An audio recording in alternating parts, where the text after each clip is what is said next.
Hello, Dental Team listeners. This is Kiera, and today is just a great day. And I hope you're having a great day. I hope that you remember you are changing people's lives through dentistry. Like what you're doing, I know billing, hygiene checks, dentistry, doing the exams, doing the numbers, looking at the profitability, running the business doesn't feel like you're changing lives, but you are.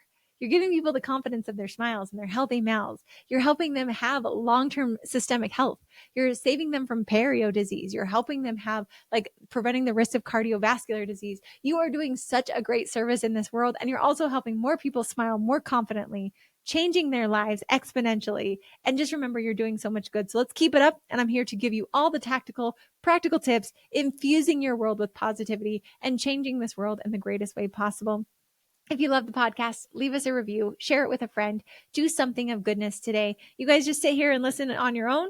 Share it with someone, send it to a doctor, send it to a team member, send it to a colleague, whomever it is, put it in a Facebook group. Tag me. I'd love to see a picture of you where you're at. Tag us. It makes me so happy to get to know you instead of just talking to you. So share. I'd love to hear from you. And thank you for being a part of our family. Make sure that you guys are sharing, though. It keeps us at the top of the list. And my goal is to bring you massive value that you naturally want to be sharing. And so today, my massive value is how to give you back like $600 to $1 million to your practice. You on board with that? Does that sound dreamy enough for you to share with someone to listen in, to take some notes? I hope so, because Tiff and I were actually talking the other day, and she was like, Kiera, it's so interesting. I talk to practices and like, I'm not hitting my numbers. I can't afford these things. I can't do this. And the answer is that's true. But there's a simple solution. And I'll give you two that's actually helping you miss this money. And it's so simple. And yet we look it over all the time. And it's your schedule being open. I know. I took you to the top and brought you down to the bottom. What, Kiera, you want to tell me that? Yes, your schedule being open, because if we take your hourly production and your hygiene's hourly production and we go and look at your open time in your schedule, if you just filled your schedule, it's like we calculated it. It's $600 to $1 million in most practices by just having open time in their schedule, which then you're like, well, I can't afford these things. I can't do it. Well, yeah, because your schedule's open.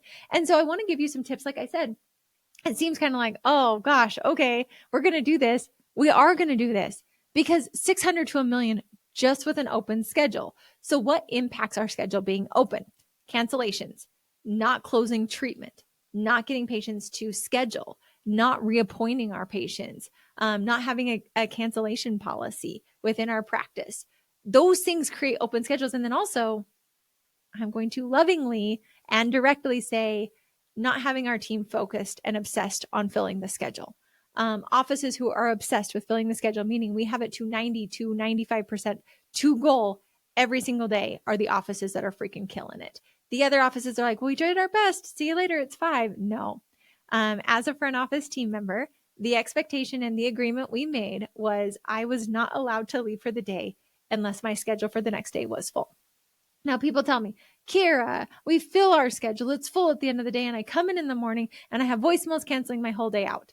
Well, phenomenal. You don't have a cancellation policy. Number one, don't let them leave a voicemail to cancel. It's way too easy to break up with someone on a voicemail. So let's eliminate that. On your voicemail, you can say, thank you for calling. If you have an emergency, here this is. Also, we do require a 48-hour notice for any appointment changes, and we do not accept those via voicemail. Call back during business hours to reschedule your dental appointment. Also, text messages, I do not accept them via text message. I tell them, hey, thank you for reaching out. We can't take any appointment changes via text. Give me a quick call and I'll help you get this taken care of. Amazing. They text you. So we don't have to worry about that. My dermatologist literally has no voicemail. I kid you not. There is no way for me to leave them a voicemail after hours for cancellations. They don't have it, and they have a policy that if we don't have a 48-hour notice, that we have a credit card on file and it's a $100 fee.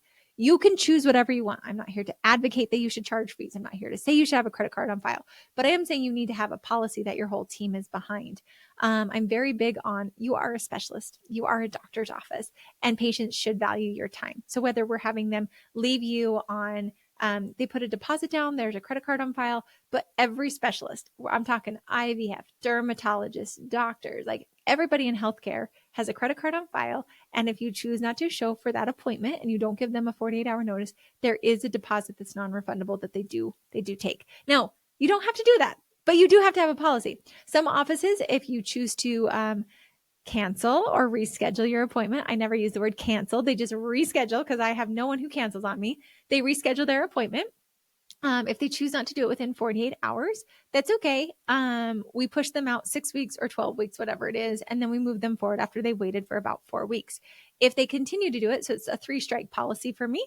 If they choose to continue to do that, then they actually get put on what's called our walk-in list. Like, hey, Kiera, it sounds like you're super, super busy. We're actually not going to reschedule this appointment for you. You just give me a call and you'll be on a same day walk-in that will be able to get you in if we have availability that day.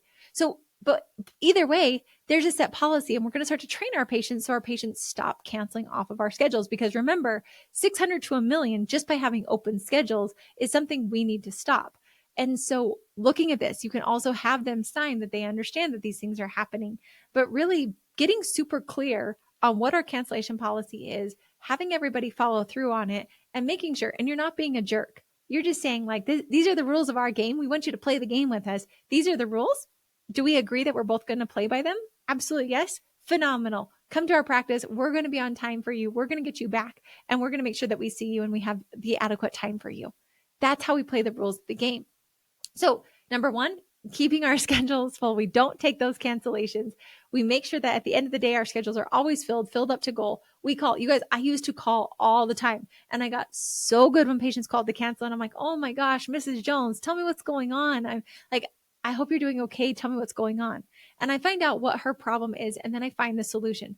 Oh, Mrs. Jones, doctor was so excited to see you today. I understand you have a work meeting.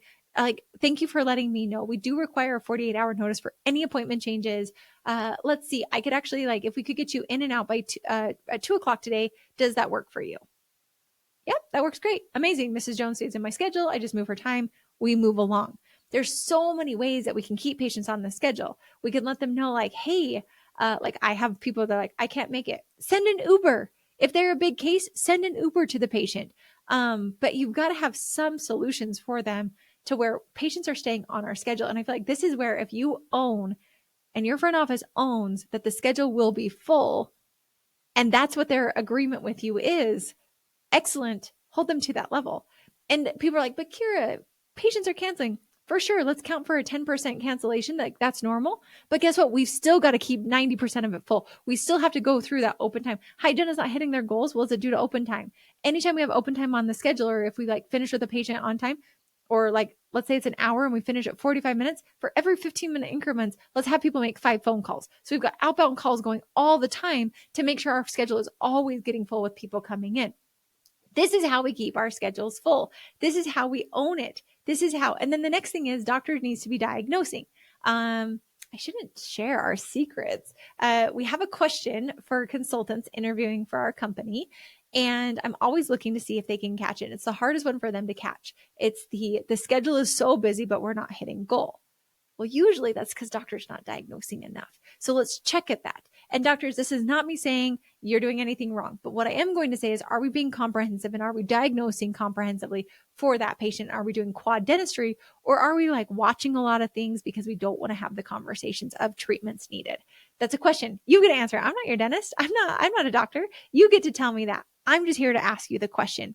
So when we look at that, if we're not able to hit goal and we don't have these schedules filled, is it because we're not presenting enough treatment? Is it because we're not closing enough treatment? And are we not calibrated between hygiene, front office, and doctors to make sure that all of us are actually on the same page with each other and that we're closing all these cases? Are we reviewing our cases together? Are we looking to see what's going on with these cases? Are we looking to find out why is it not closing? We presented it this way. Are we recording ourselves and listening to them back to find out what are we saying that's not having these cases closed? Because patients are the dentist. They want dentistry. And I want you to remember that. There's an office that I coach, and their team is incredible. We have added so much to their practice and helped so many more patients. And one of their treatment coordinators, she's like, Kiera, when people come to the dentist, they want to do dentistry. So if they want to do dentistry, my job is to make sure that they get the dentistry done. Like, they're here.